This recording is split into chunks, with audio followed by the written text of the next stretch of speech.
Okay, so we can go ahead and start again now. You know, I mean, this might seem naively optimistic. You know, just a few people talking about changing the world. But it is not the people who are important. I'm not important. No person is important in this. It is whether or not the idea has the power to do it. And I may have mentioned before this very important statement: there is no such thing as an idea. There's nothing so powerful as an idea whose time has come. And it appears the time has come for this idea. There's virtually every country in the world is desperate to solve its social and economic problems. I mean, you know, I was saying before, what country is an example of a good and right country? But what country is an example of a successful country?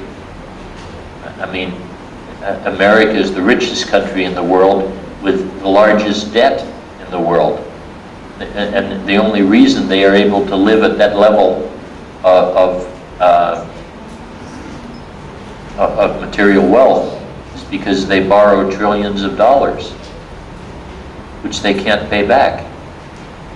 And now they're even talking about people who had been all their lives putting money in for Social Security, in other words, to get money back when it is over, making them wait longer. And you know, they have to wait already till you're 65, and then giving them less money then. That's now. How are they going to be 10 or 20 years from now? I mean, there's no country with an answer. Unless we really do something, there's going to be a really terrible future. I mean, a future so terrible I think we can't even conceive of it yet. And there is, I mean, so far I don't know the exact number. I would say maybe 30 or 40 different people in different places doing things actively with this idea. And I don't know what they're all doing. I mean, some of them do things that we planned, some of them do things that were their own ideas. It's a matter of doing something with these ideas. The beauty of an idea is that it only has to get out as an idea, and then it has its impact. And as we talked about last week when we talked about Islamic psychology, that if you want to change a person's behavior, you have to change their thinking. And so what this whole thing, particularly the scientific proofs of the existence of God, the creation of the universe, and the laws of learning, and the parent, and I guess mainly those three, they are designed to be. They were never written to be just ideas or to just be knowledge of science. They were written specifically from the point of view of using clinical psychology, using the communication analysis process, clinical psychology, and if you take all of humanity as you know, when we draw that diagram about the consciousness with the three sources, the physical, the social, and the inner speech, and the influences going in there, that creates what one person is, and that one person will do and say and think and act according to what's in there. So if you put all 6 or 7 billion people together into one, and you say that is one person, and that one person is sick enough or insane enough to create all the terrible things that go on in the world today, the question is, what kind of communication do you, or what kind of message do you try and write in that consciousness to change the social consciousness of humanity to a degree that it would not do those bad things? And these ideas have been specifically written to make that change. Then you get to the idea of how likely is this to succeed. Now, say for instance you feel like no chance in the world. And if every person in the world thought, no chance in the world, I could absolutely guarantee you there will be no chance in the world. This is about self-fulfilling prophecy. But if every person in the world were to believe that it could happen, it is absolutely guaranteed it will work. If a large enough number of people believe it will happen, it will work. And there is some, and someday we will probably have know enough about social psychology and social statistics that we would be able to say, given the size of a social group, how many people have to change their idea within a social group to change the nature of the whole social group. If we have, say, 7 billion people in the world today, how many of that number have to change their thinking? Because there is some point that will be reached. I don't have any idea what that point is, but there is some number of people within that 7 billion, and it is not anywhere near that whole 7 billion, that have to have the ideas changed in their head until they will be a sufficient influence on the rest of the world. Did we discuss in here the 6 degrees of separation? Does everybody know about the 6 degrees of separation? What it has to do with is that you pick any person, in the room here, within 6 degrees of people that you know. In other words, I don't know how many people somebody knows in here, and I say no. When I say no, you don't have to know them very well, just know enough to really have met them or something. So myself, because I might not be a good example because I give public talks, so I meet a lot of people, but for an average person who has a job and goes to mosque and has family and things like that, surely the number of people who you know is in the hundreds, right? It would be some number of hundreds, at least, maybe 1,000, maybe more. So 1 degree of separation is, say for instance it was 1,000. 1 degree of separation is that 1,000. But that 1,000 people, they each know 1,000. So 2 degrees of separation is 1,000,000, which is 1,000,000. 3 degrees of separation is 1,000 million, which is 1 billion. 4 degrees of separation, already. So this is why, there's maybe not everybody knows 1,000 people. Maybe that's an exaggeration. So whatever number it is, they've come up with the idea of 6 degrees of separation. So you take any person in the world, and within 6 degrees of separation, there is a connection with any other person in the whole world. Where is Malaysia above or below the equator? Above.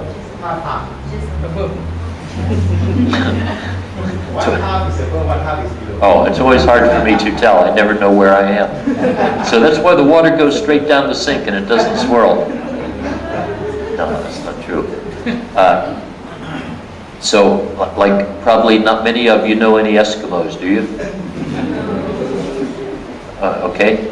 Well, actually, I happen to know some Eskimos, but somebody living in an igloo up in somewhere in Alaska or up around the North Pole, in 6 degrees of separation, each person in here will within those 6 degrees of going out from the people they know, have somebody who has a connection with that person living in an igloo in the North Pole. I mean, this is just it's a statistical reality of how human interconnections go. Now, the same thing is true with ideas. If, I mean, how many people are in here? Let's say 50 people. If 50 people told 10 people, that's 500 people. And if those 500 people told 10 people, that's 5,000 people.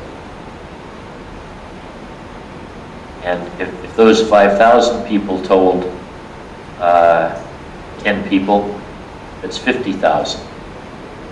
And if they told 10 people, that's 500,000. And if they told 10 people, that's 5 million. And if they told 10 people, that's 50 million, right? So in 6 degrees, if you only told 10 people each, 60 million people would know about this. I mean, you see how easy it would be, honestly, to spread an idea. And consider this. I mean, you might think, well, I don't really feel like telling 10 people about this. But telling 10 people about it may be a bit of a pain, maybe a bit something you don't really feel like doing. But do you really feel like, if you are young today, particularly 40 years from now, having a world 10 times as bad as this one? Because it could be 10 times as bad as this in 40 years. I mean, it's got more than twice as bad, I would say, in the last 15 years. And it's accelerating process. And those of you who are not young, who have children and grandchildren, do you want them to grow up in a world like that? Because one of the things I say in my parenting talks is that any parent who is not doing something to make the world a right place for their children to grow up in is guilty of child abuse by neglect. Because we wouldn't send our children out in the street, right, to play and get hit by cars, but we'll let them have all these terrible things come in from TV and from all these other influences. So when you consider how little it would be to say, just tell 10 people about an idea, and tell them enthusiastically, because the critical aspect is, can we get not just 10 people who hear about the idea, but the ideal is to have 10 people who hear about the idea and are sufficiently enthusiastic about it to think that it can really make a positive change. And then they have a self-fulfilling prophecy, a positive self-fulfilling prophecy. And once you believe something positive is going to happen, that positive thing is more likely to happen. Just as if you believe a negative thing is going to happen, that negative thing is more likely to happen. We have in the world today such a huge degree of pessimism that there is a really big inertia to overcome. I mean, basically, we don't live in a world where people expect things to get a lot better.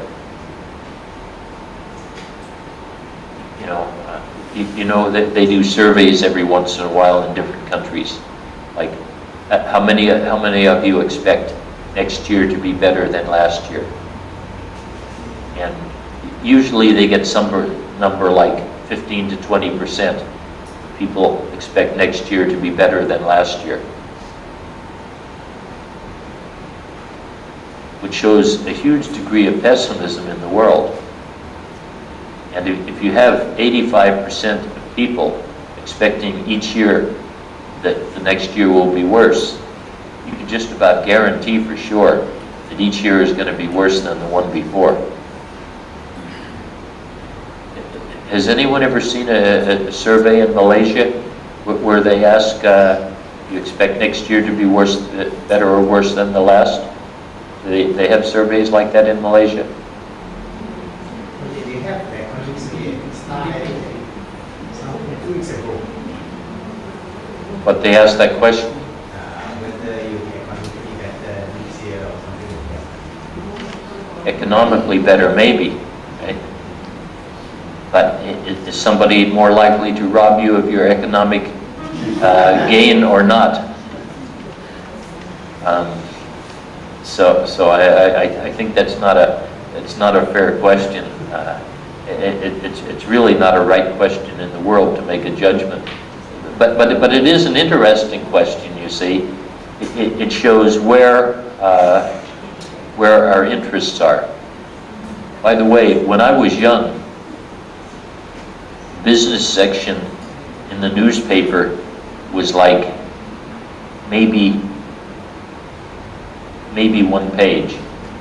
On the news at night, the business section in the news was 0. There was no zero. Business was not news. Right?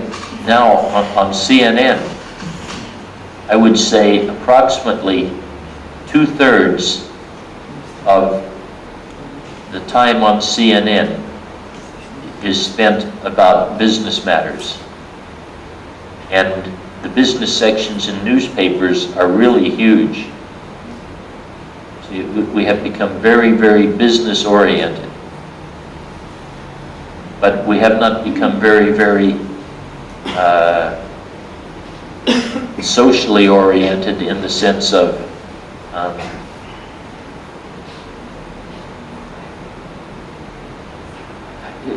I mean, like one of the most positive programs that I read the Star newspaper. One of the most positive programs that is in the Star newspaper is about, they have a group they call the Brats, right?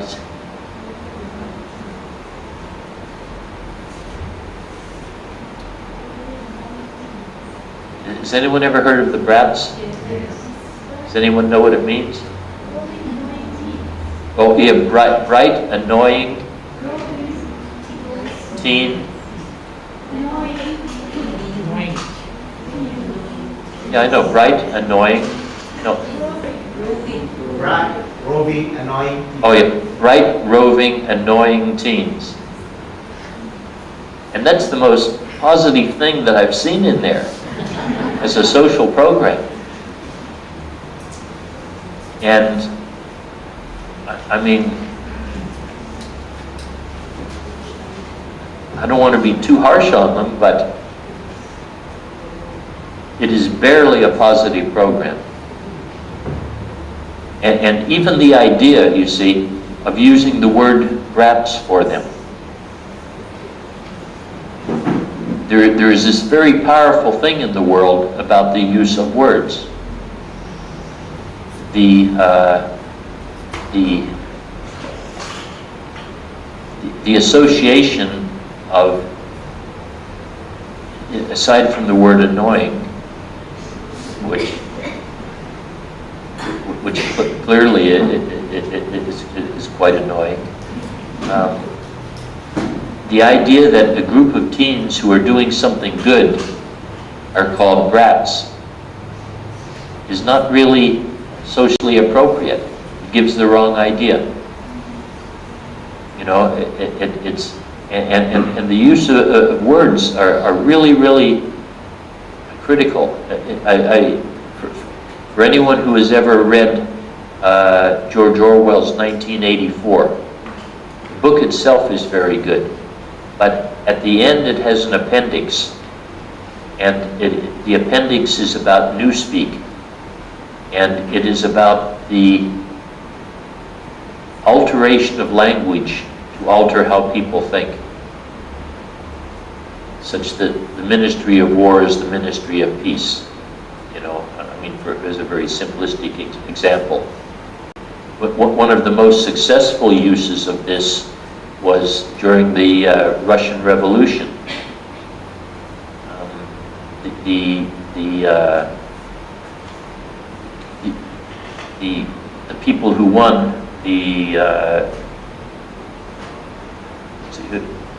after the Russian Revolution, I think was it Lenin who was the first leader of Russia? I think Lenin, I'm not sure. Anyway, he was the leader of the Bolshevik party. And the word Bolshevik means, in Russian, majority. When they started the Bolshevik party, there's like 2 or 3 of them. But they call themselves the majority. So every time anyone refers to them, they refer to them as the majority. And when you keep referring to somebody as the majority, it's very hard for that idea not to get in your head that they are the majority. So it was a really, and socialists have made a great study on the use of language to alter human thinking and manipulate social opinion.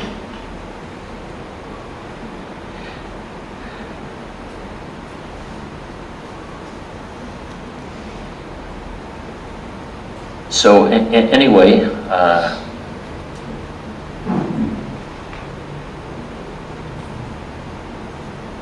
I don't know really what else to say other than to really encourage you to do something, no matter what.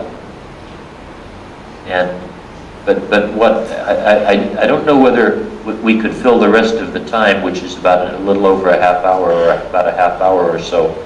But one of the things I would be interested in trying to do,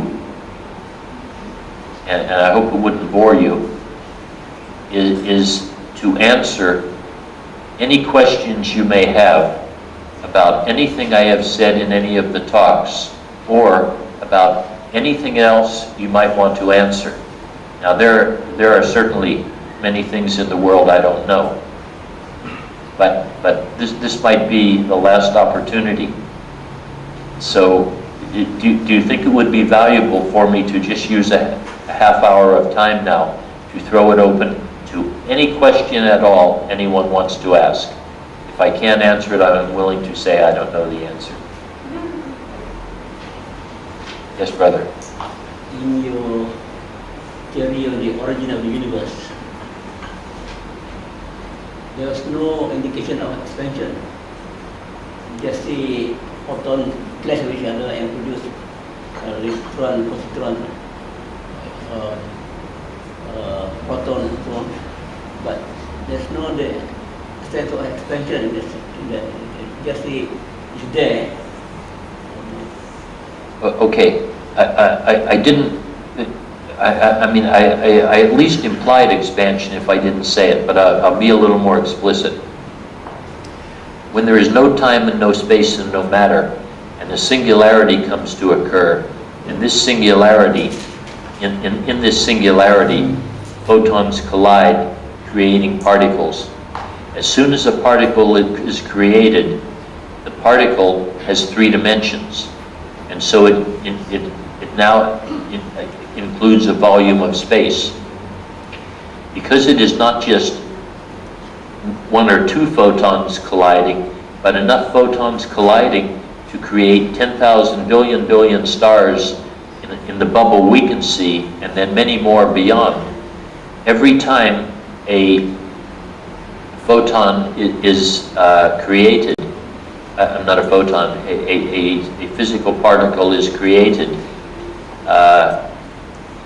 it is expanding the amount of space that is taken up by the particles. Not only that, as soon as this comes to exist, it comes to exist extremely hot, and I mean hot like trillions of degrees. And I mean, we think, what's the hottest thing we know of? I mean, that you come across in daily life. I mean, a stove is only a few hundred degrees. Blowtorch is maybe 1,000 or 2. and here we're talking trillions of degrees, and we're talking trillions of tons of pressure to expand. So the very nature of matter coming into existence means two things. One, each bit of matter that comes into existence expands the amount of space, and the heat and the pressure are also expanding the space at the same time. The space is expanding. If you were to go to the first, like, thousandth of a second, probably space is expanding at maybe 100,000 times the speed of light. It is just so fast, it is incredible. So then this is where the expansion comes in, my explanation of the origin of the universe.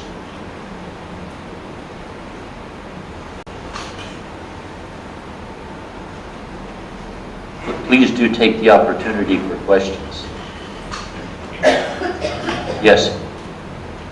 You mentioned like 6 stages of creation of human being. So, from the... Well, 6 stages of creation of the physical existence, yeah. Yes, but 6 stages of human being, right?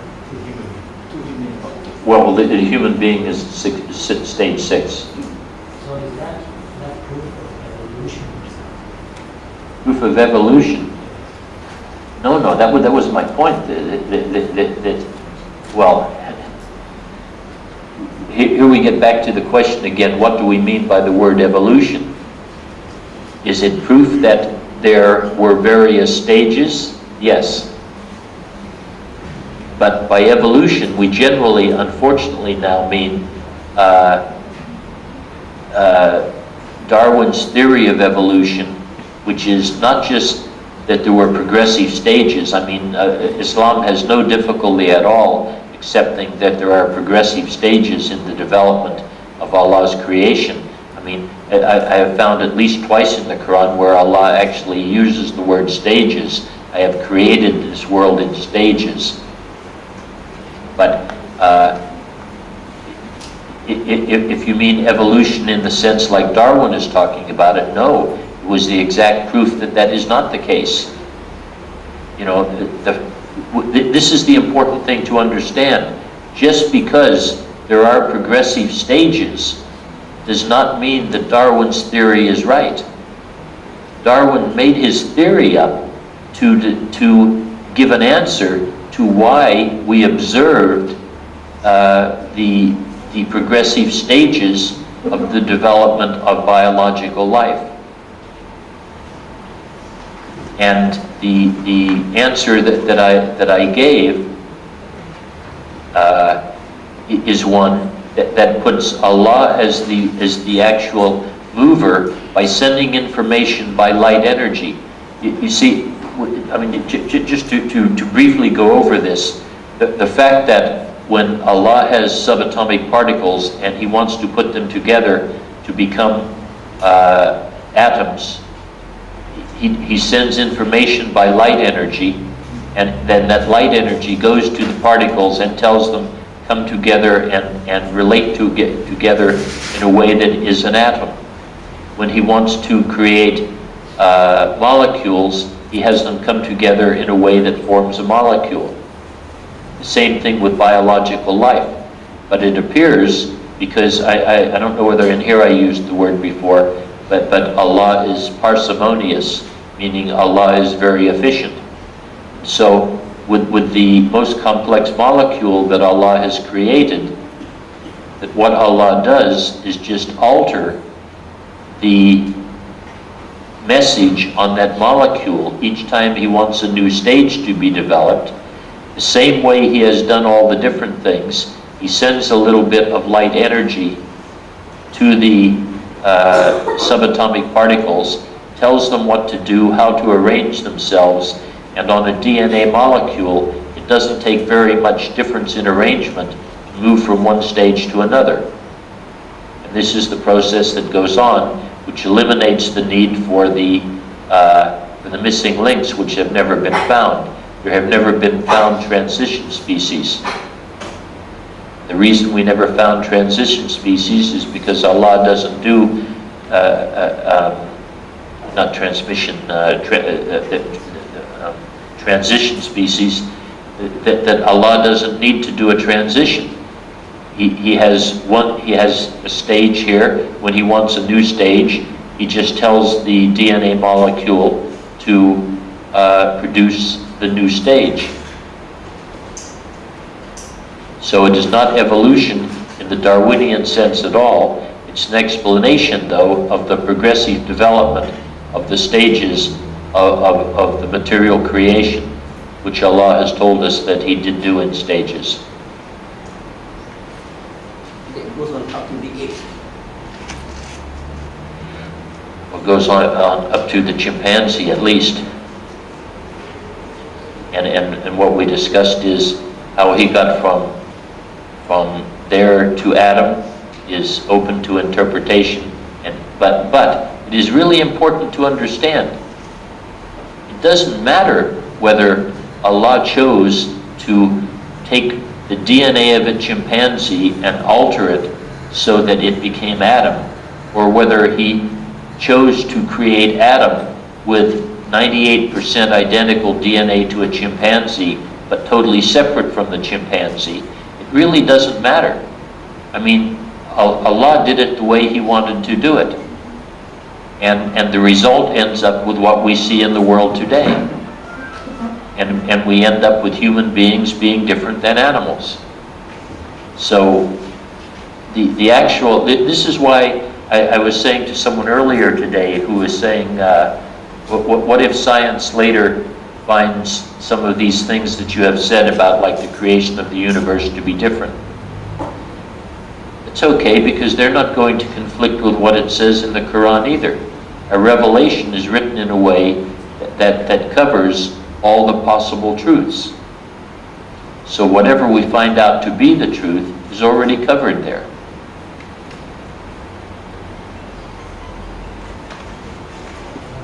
Yeah.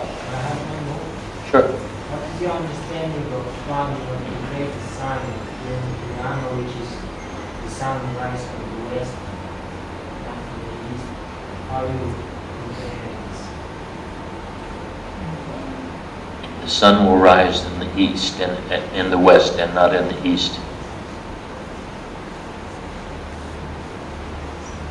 Because I initially thought a meteor will crash into the earth with such a force that Earth will turn on the other side, and then I had such a understanding, but I don't understand how is this feasible or even not.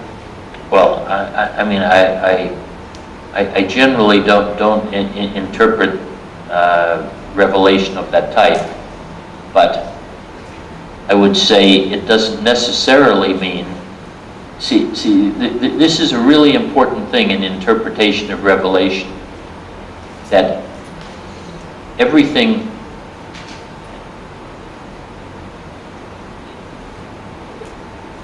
There is a large question among scholars as to what part of Revelation is taken literally word for word and which part is said symbolically. This is not the Quran. This is what he's saying is one of the hadith. Okay, but in general, in interpretation, right, of Quran, even Quran, but in hadith even more so, that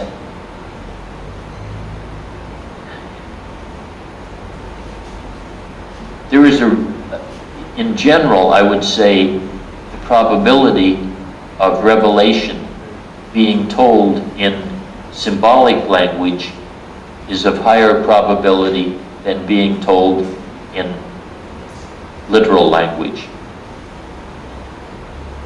One of the interesting, I think, interpretations that I have heard of this. What did you say the exact wording was again? The sun rises from the west to the east, not east to the west. Yeah, at least those that one of the greatest signs of Yom Qiyamah among others, will be that the sun will rise on the west. Signs of the what? Judgment day. Judgment Day, the end of the world. Oh. Yes. So, when still people will live on the earth, and the sun rises from the west, they will become believers, but then, Well, look, I mean, here I would take this fairly literally. If something happened to our planet, that the sun were to rise in the west rather than the east, I would say that would probably be pretty much the end of the world. In fact, there is a scientific rationale to it. Maybe this is what my teacher taught me. I got to illustrate it here. Actually, the sun is already manifested today. The sun is actually rising from the west to the east. If you are, this is the globe, if you are actually flying in an airplane, alright, this is an airplane, alright, towards the east, you will see, and your speed is faster than the speed of the rotation of the earth. So actually when you are traveling, the sun is actually rising from the west to the east. And this is already manifested today. So the world is too far off. You can see that, you know? Yes, This is- Concorde. No, any plane, any jet right now. No, it has to be going over 1,000 miles an hour. I arrived in New York earlier. Correct. So actually you see the sun setting. in the west. But there have also been people who have said that this isn't referring to the sun, but it is referring to a renaissance of Islam. That the renaissance of Islam will rise up again in the west rather than the east, as an indicate, and then this will be a prelude to the end of time. I am personally not a big believer in the end of time. I think I may have mentioned before what it is that I think about this revelation about the end of time. I believe revelation about end of time is what is called worst case scenario revelation. Meaning, if the very worst happens, this, in other words, if you don't do what you are supposed to do, this is what will be the outcome. But that if you do everything that Allah says, that things may be very different than that. Because we have to consider logic now, right? Allah is not going to be illogical. Allah is not going to tell us to spend all these billions of years creating us to be His Khalifa on earth with the responsibility to perfect ourselves, perfect society, and perfect the physical world around us, the world of space and time. And then, just as we are getting ready to do it, destroy us. It just does not seem logical. But if we don't do as we are supposed to do, we are going to destroy ourselves. This is what I was saying about the world, is going to get a whole lot worse than it is now. And it would appear that, I honestly don't see Allah destroying us in the sense that He is going to do it Himself. I think what He is telling us is that the result will be destruction. It is the same thing as I feel like the talk about Allah punishing us in heaven is not like Allah Himself hurts us, but that we, because of what we have done, have a natural, just as any action, if there is a natural outcome to that action.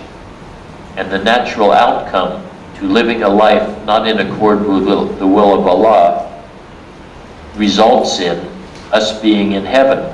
Us being in hellfire, which is a terrible situation. I don't think Allah puts us there and hurts us because we were wrong.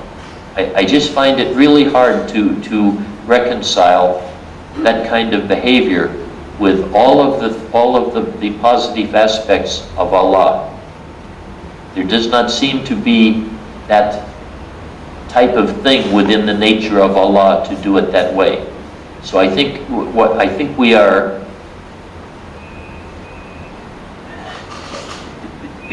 because everything has to be told to us in a way which we can understand. And we can only understand language that is appropriate to our conceptual system. That many things that seem to say one thing are saying something else. And I think a really good example of this is what we are to expect in paradise, where the words are very explicit as to what we are to expect in paradise. And then we have the hadith from the Prophet saying, but whatever you think you are going to see in paradise, you are wrong. So it appears that what we are being told is, in a language we can understand, how very wonderful paradise is going to be, just as we are being told how really terrible hellfire is going to be. But as to whether or not, just as in paradise, if Prophet Muhammad, peace be upon him, told us that even though these specific words are there, we don't know what it is going to be like, then when I would assume the same thing might be true about hell. And although we are told, like maybe for certain things you'll have molten lead poured in your ear, it may not be that in hellfire molten lead is poured in your ear, but there may be some experience that is so terrible that, but we have to understand, at least paradise is not in the world of space and time. I think from what I read, I have never been entirely sure whether hellfire is in the physical existence or not. There are some hints that hellfire is in the physical existence, and so I think my feeling with Revelation generally is that, and the reason why I don't usually give much in the way of interpretation of it myself, is that we have a really high likelihood of misunderstanding, because revelation is given from a being who is not involved in time, and even language and words are involved in time, and to speak to us and tell us of concepts that are outside of space and time, or about hellfire, which is, I think going to be something very different than we expect. Going to be terrible. I mean, I don't expect that it's going to be okay, but I think that we should be very, very cautious in all interpretation,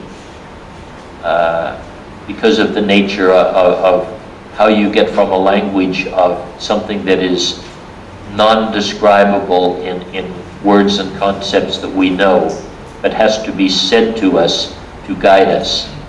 So something has to be said to us. And so this is why I think so much of Revelation is symbolic. Yes?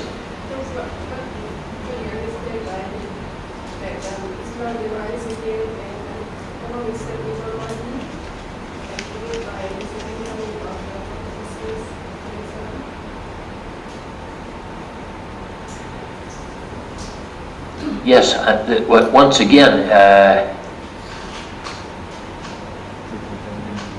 this is a very interesting one, because within a relatively short period of time,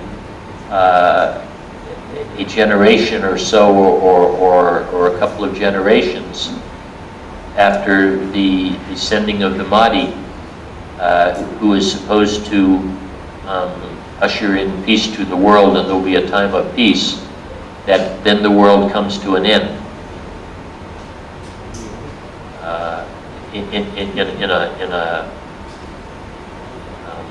In a war when Isa returns. Am I understanding that correctly?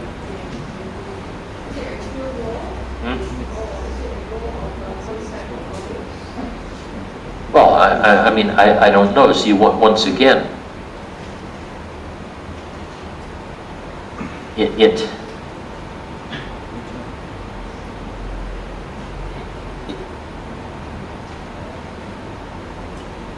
some things just don't seem to fit.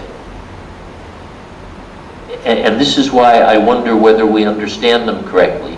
See, I know the words are true, but they are hard to understand.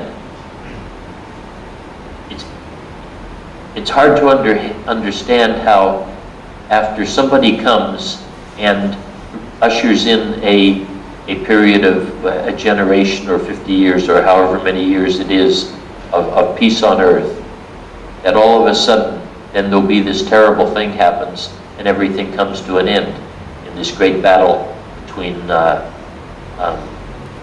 Isa and Shaitan.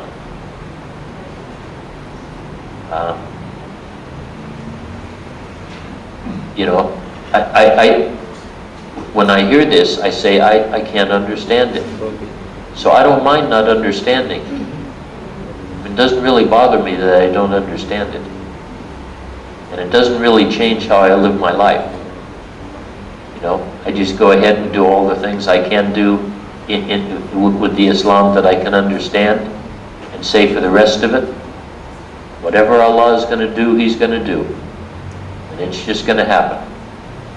And I may understand it and I may not. So I am not really overly bothered by these end of the world scenarios. If it is Allah's choice, then, you know, we just accept. If we have misunderstood, then we go on and we keep trying to get better.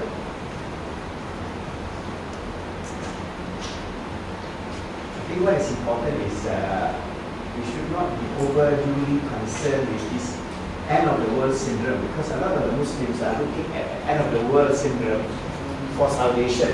That means, well, things are going to be so bad, so I might as well save myself and my family. And there are even some scholars now who say that we Muslims are separate ourselves from society, do your ibadah, forget about the world and save yourself and your family. I think that is very short-sighted. That is actually, if we take that stand, then I think Muslims will be oppressed lot within 10, 20 years, we will be finished. You know, so it's a very dangerous kind of approach. What is important is we leave end of the world to Allah, because Allah's, even if the revelation says Nabi says we will fight Greece and and whatever it is. And Nabi said, wins the battle. He wins the battle. What after that we do not know. End of this physical world, we do not know. Start of a new world, we do not know. Alright, so I think we should not question that. But what is important is how can we contribute to make this world a better place? Because many Sahabas has the same problem, and many times the Prophet has mentioned to his Sahabas, they ask when the world is going to come. So he says the world is near, the end of the world is near. But the knowledge thereof is with my God. That means only with Allah. That's why he's trying to motivate his people, his followers, that don't be concerned, you know, it's near. Maybe from the perspective of the billions of years that this universe is in existence, that portion of time left for the physical existence so far as this world is concerned is short, relatively. But it could be another 10 million years. There's a long way to go.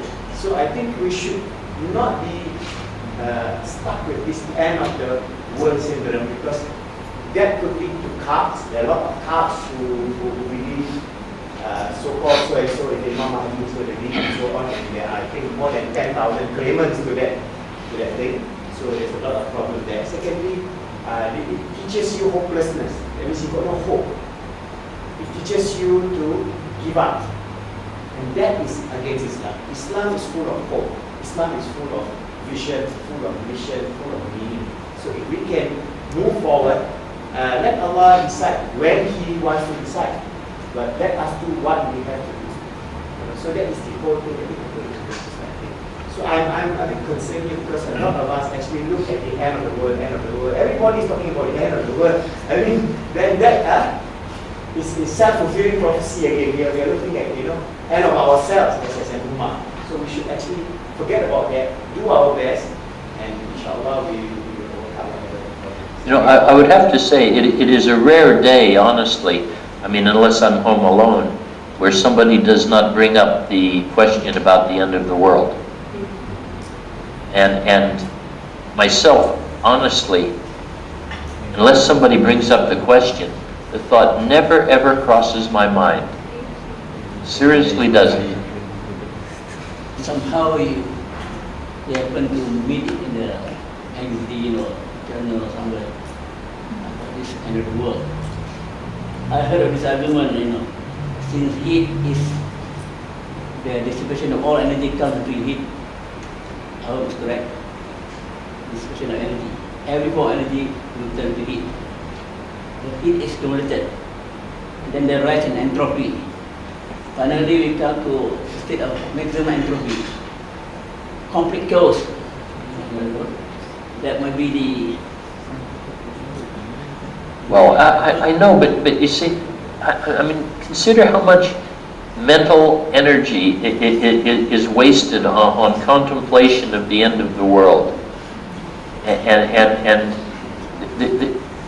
if our prophet when asked, when is the end of the world, and he says, even I don't know, only Allah knows. I wonder how it is along the way. We have had 1,000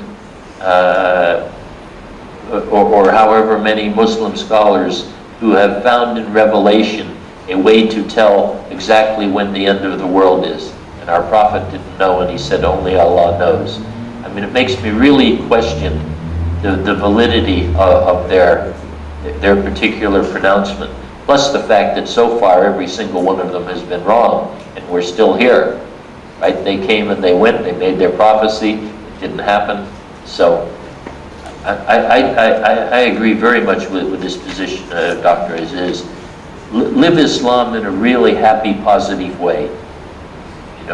Just always act like it's going on forever.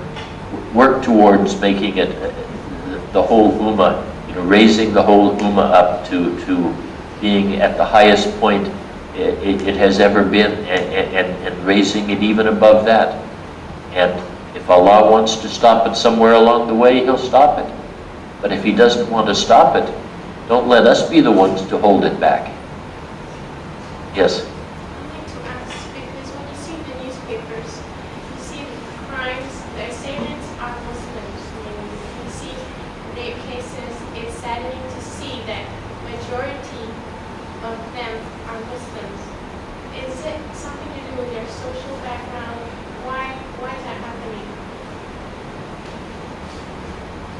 Well, now that is a really tough question. I mean, and I'm not actually.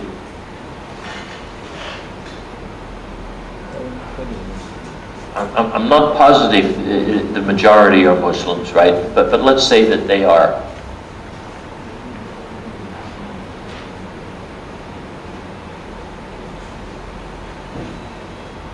I think it must really be causing a lot of psychic hurt among Muslims right now for us to have a religion which we have for so long believed so strongly in, and is so definite that it is right, and takes such a commitment of your life to be a participant in, and then live in a world that is constantly saying to you 1,000 times a day, forget it, secular materialistic life is better, ignore all this stuff, and doesn't talk about Islam, And when you walk around, even in a relatively nice country like Malaysia, it does not seem overly Islamic when you are on the street. It's only when you are with other Muslims that it seems that way. But I think this must cause quite a degree of psychic harm to Muslims to feel the loss of a religion, or to see the falling, not the loss yet, but the falling towards the loss of a religion as great as ours. So that once you no longer have that religion and start to quit believing, you have nothing to hold you back. See, I mean, our whole morality is bound around what we are told is right in Islam. Once Islam is no longer in effect on us, what is there left? Right? We didn't learn a morality other than Islam. Whatever morality we learned was Islam itself. And if Islam is looking like it looks today, like it is weak and it is not being practiced and people don't care, then the moral control of Islam is lost. The moral control of Islam really requires a right Islamic society. And without a right Islamic society, moral control is definitely going to be loosened. When we have a society which is not only not a right Islamic society, but one that is proposing many, many wrong things in the world today, I think it is devastating to many Muslim minds. And I personally do think that many behaviors that are considered crimes like this are actually forms of insanity. That people have gone insane because of the loss of the most meaningful thing in their life, the controlling thing in their life, and all of a sudden it is gone. And what do? You just go do anything you feel like doing, because there seems to be no reason not to. I guess that's about the only answer I could give. And it is really, I mean, I hope as an Ummah we feel really ashamed about that, because I have thought this myself when I read, because I'm sure I'm not the only one who, when you read the paper and you see there's a rape or an incest or a murder or something, you know, you look to see the name of who did it, not because you think you might know who the person is, but you want to know what religion or racial group they are, because we are very interested in that.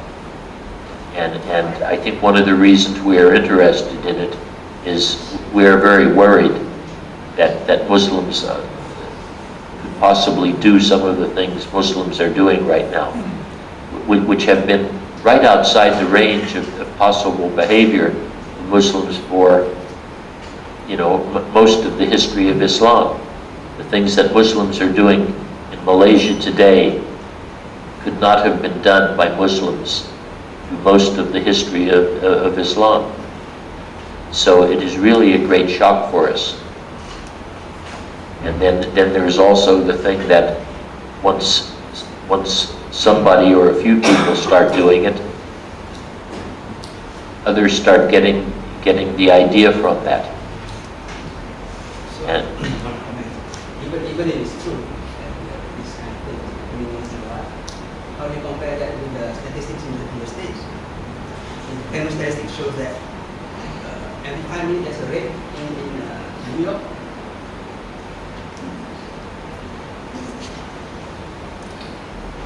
yeah, I see all these reminders keep getting worse. There is reminders to arm your children with proper, prepare your children to face that things are going to get worse. So I don't know whether things are going to get worse or get better. But I just want to know that the further away we go from corporate era, I see on corporate era and all that, things get worse and worse, deteriorate. And I just want to know that one of Allah attributes is also Allah is fair. It's only natural that if He leaves towards the end of this era, that things, when everybody has accepted Islamic thinking and way that when they practice it, that things are, you have peace. So invoking on Allah attributes that Allah is fair, I believe that in every negativeness there is positivity. So what do we tell our children that they're going to live in a state whereby things will get worse and worse? So what do we tell them? Do we tell them what is the positive side? Positive side is that Allah has given us the potential to make the world as good as we want it to be, and promised us if we do what it takes to have that wonderful world, He guarantees us He will give it to us. So it is up to you and them and other generations to make that wonderful future be the reality. I mean, that's the good news. The good news is it doesn't have to be like this. See, if it had to be like this, I would be extremely pessimistic. But I am very optimistic because I know it just doesn't have to be this way at all. It is only this way because we choose to let it be this way. And this is why I go on about this thing about the insanity of the human race today. That it is just totally insane to let the world be like it is right now. I mean, it should only take one instance of like that little girl, 10-year-old girl getting gang raped and murdered.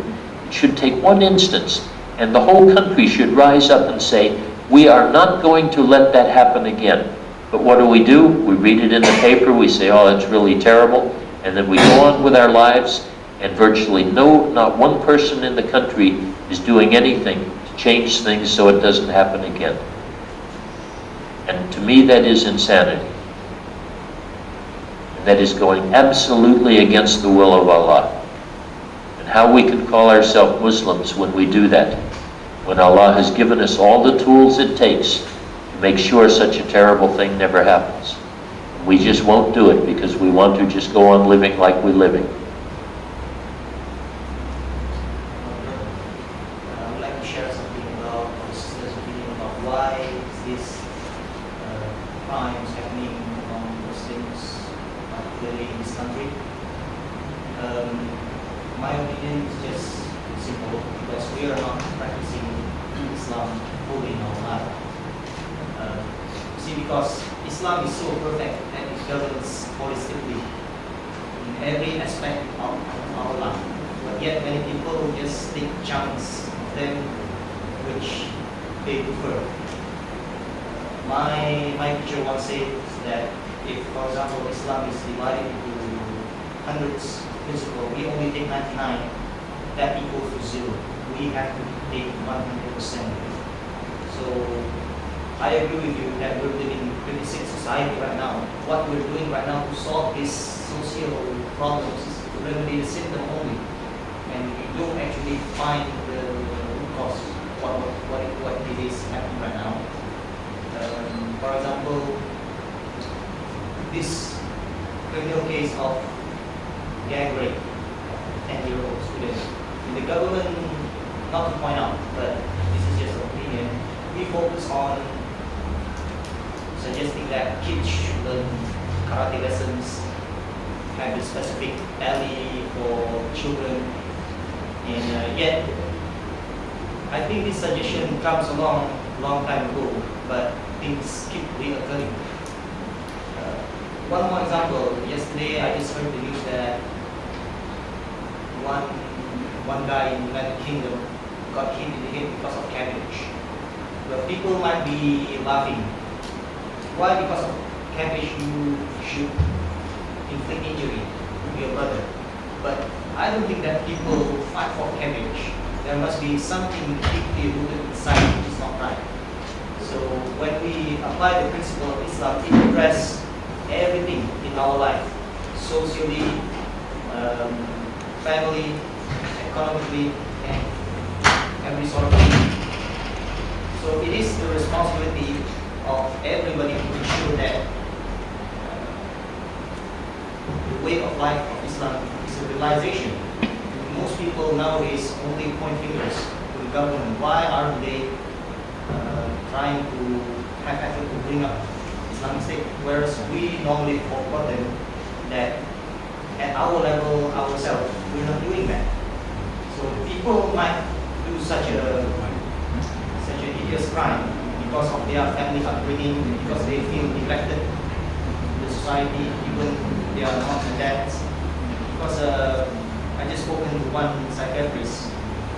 When she interviewed most of the prisoners, they come up with all justification that they are innocent and they are victims of situations in their life that is in their own world. So it is because most of us don't care about each other. So I think we as an individual must believe that we ourselves can create a difference in the world, not just a bunch of people trying to realize it. Yes, well, several things you said I agree with very much. The idea of each time a problem comes up, we try and solve that problem is totally meaningless. We have to solve the symptom. I mean the cause behind the symptom. All the different problems, all the different crimes, they are only symptoms of something else, and it's a wrong thinking society. And this is why in one of the papers that I wrote, that for us to have a successful future in the world, that there is only one possibility, and that is for everything that exists that is against the will of Allah, that thing must be eliminated from human society. And for everything that Allah wants in society that doesn't exist, that thing must be made to happen in human society. So I am in agreement with this, that it has to be 100%. If we have 99% and there is 1% of wrongness in there, that 1% of wrongness will eat away. It's like if you have a piece of fruit, as soon as it gets that little, you have an apple and it gets the tiny little round mark, it's the beginning of the end for that apple.